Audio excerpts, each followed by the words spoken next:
Il fait trembler la droite, il énerve la gauche. Voici Laurent Guimier pour le vrai faux de l'info sur Europe 1. Bonjour Laurent. Bonjour Bruce. À mon avis, votre vrai faux va intéresser notre invité dans un instant puisque vous allez nous parler de la cote de popularité du président de la République. Et de celle de son Premier ministre. Le couple Hollande-Hérault a plongé dans l'impopularité depuis la rentrée, mais plongé jusqu'à quel point L'ancienne ministre UMP Nadine Morano n'y est pas allée avec le dos de la cuillère cette semaine.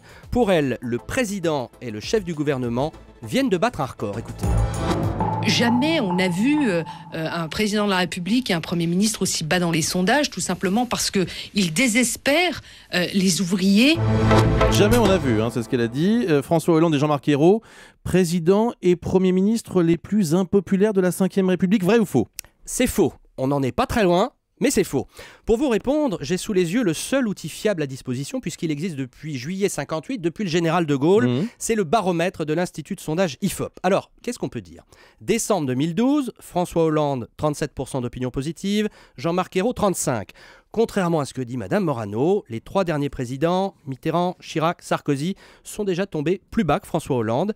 Idem pour les premiers ministres depuis 58. La moitié des chefs de gouvernement sont tombés au moins une fois encore plus bas que Jean-Marc Ayrault. C'est la règle du jeu à Matignon, vous savez, on prend des coups, on encaisse, et puis on reste tant que ça tient. Sauf que cette fois-ci, l'impopularité arrive très tôt après l'élection. C'est ça qui a surpris certains observateurs. Et là, vous avez raison, on entre dans la zone des records, mais pas tout à fait. Le couple Hollande-Ayrault, là encore, n'est pas le plus impopulaire après 6 mois de mandat, comme le dit Nadine Morano, mais il n'est plus devancé, si je puis dire, que par la paire Chirac-Juppé, vous vous souvenez 95, la réforme Juppé, les grèves, les manifs.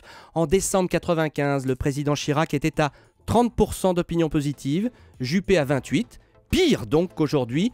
Mais en janvier 96, la cote du couple a remonté, 36 pour Chirac, 32 pour Juppé. Si jamais la cote de François Hollande continuait de descendre dans les semaines qui viennent, alors là, Madame Morano aurait raison.